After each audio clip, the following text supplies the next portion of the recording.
Assalamualaikum warahmatullahi wabarakatuh. Tahukah saudaraku, dosa terbesar di dalam Islam dosa apa namanya?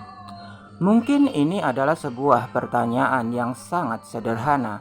Namun, siapa yang tahu jawabannya? Mungkin seandainya saudaraku bertanya pertanyaan ini kepada ulama-ulama yang ada, mungkin tidak seorang pun yang bisa menjawab dengan benar. Di dalam Al-Quran, Allah mengancam pelaku dosa terbesar ini dengan keraknya jahanam. Jadi, pelaku dosa terbesar ini tempat kembalinya adalah keraknya jahanam. Lalu, siapakah mereka? Ya, merekalah orang-orang munafik. Lalu, mengapa dosa munafik ini menjadi dosa yang paling besar? Karena jika dosa-dosa yang lain, sebutlah itu syirik, membunuh, berzina, atau apalah namanya, semua dosa-dosa tersebut yang akan menanggung akibatnya hanya kita sebagai pelakunya. Sementara orang lain yang tidak ada urusannya, yang tidak ada sangkut pautnya, tidak akan ikut bertanggung jawab atas dosa tersebut, bahkan anak cucu kita sekalipun. Namun berbeda dengan munafik. Aku munafik, lalu aku mengajarkan ilmuku kepada murid-muridku, maka muridku pun ikut sesat bersamaku. Lalu muridku mengajarkannya lagi kepada murid-murid mereka, maka muridnya pun ikut sesat. Lalu muridnya mengajarkannya lagi kepada murid-murid mereka, terus seiring zaman, seiring waktu. Entah berapa orang yang harus aku pertanggungjawabkan. Bisa 10, bisa 100, bisa 1000, bisa 1.000.000, atau bahkan miliaran orang yang sesat karena mengikuti pahamku. Lalu bagaimana caraku untuk bertanggung jawab atas mereka semua? Sedangkan untuk bertanggung jawab atas dosaku sendiri pun aku tak akan sanggup. Inilah mengapa pelaku dosa munafik tempat kembalinya adalah keraknya jahanam, karena tak mungkin mampu untuk bertanggung jawab atas sekian banyak pengikutku. Lalu, tahukah saudaraku siapakah orang-orang munafik ini? Jika saudaraku ingin mengetahui siapakah orang-orang munafik ini, maka saudaraku harus berpikir dari sudut pandang Rasulullah. Berpikirlah seolah-olah saudarakulah Rasulullah. Aku adalah seorang yang mengaku-ngaku sebagai pengikut Rasulullah. Aku seorang yang sangat alim, ilmu agamaku sangat tinggi, muamalahku pun sangat luar biasa. Aku siap membantu siapapun, kapanpun, jika aku mampu. Tutur kataku sangat lembut, kata-kataku sangat arif, bijaksana. Bahkan aku ini seorang yang hafiz Quran. Bisa saudaraku bayangkan betapa luar biasanya aku ini, bukan? Lalu karena begitu hebatnya diriku, karena begitu luar biasanya aku, maka orang-orang di sekitarku, mereka sangat memujaku. Lalu mereka berguru kepadaku, menjadi murid-muridku, menjadi pengikut-pengikutku.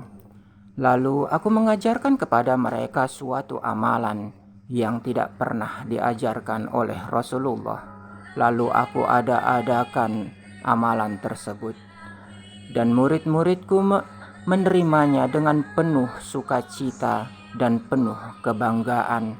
Mereka menganggap ajaranku itu sangat hebat, sangat luar biasa, tidak kalah hebat dari ajaran Rasulullah. Bahkan ada muridku yang menganggap bahwa ajaranku itu lebih hebat dari ajaran Rasulullah, sehingga apabila belum menjalankan ibadah seperti apa yang aku ajarkan, seakan-akan Islamnya belum sempurna. Itu kata muridku. Akan tetapi umat Islam yang di luar sana, yang bukan murid-muridku, mereka menolak ajaranku. Mereka mengatakan, bagaimana mungkin kami harus melakukan suatu amalan, suatu ritual yang yang Rasulullah sendiri tidak pernah mengajarkannya? Kami tidak mau. Tapi murid-muridku tetap ngotot. Mereka mengatakan ajaran guruku ini sangat hebat, sangat luar biasa. Umat yang di luar sana pun tetap, kami tidak mau. Setelah terjadi perdebatan dan tidak ada titik temu, maka akhirnya, ya sudah kalau begitu, kalian dengan kebenaran kalian dan kami dengan kebenaran kami. Dan inilah awal dari malapetaka, awal dari perpecahan, dan awal dari kehancuran Islam.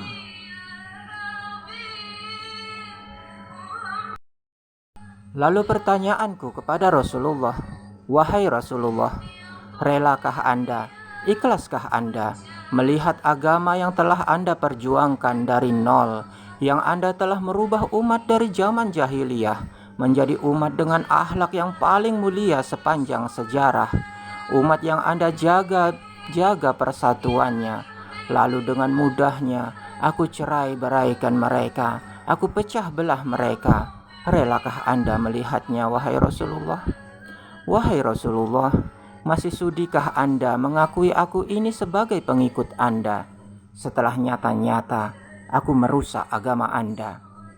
Lalu kelak di akhirat kelak, kemanakah aku akan kembali? Apakah Allah akan mempersilahkan aku masuk ke dalam surganya yang penuh kenikmatan karena aku seorang yang alim yang luar biasa tadi di atas? Atau malaikat yang akan menendangku ke neraka karena telah merusak agamanya? Kemanakah aku akan kembali, saudaraku? Surga atau neraka? Dengan logika yang sederhana ini, pasti saudaraku sudah bisa menemukan jawaban kemanakah orang-orang sepertiku ini kembali. Dan inilah orang-orang munafik.